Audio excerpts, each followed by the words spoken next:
Hey YouTube, it's Banana Man Strikes Back here, and I've got an issue already with the 07 ZX10R, who I guess I will be naming Wanderer. Duds suggested it, and I guess I'm gonna keep it. But I was about to go do and take her up the street, just the street, and oh, feel primed. Listen, everything's fine. When you get over here, running lights are on. But listen to this.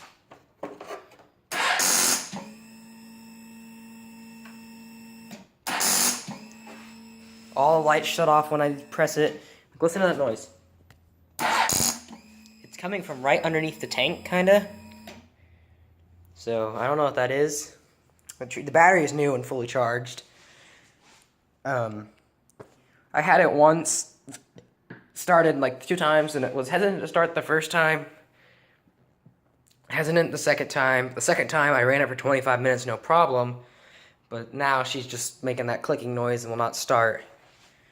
And I really don't know what to think.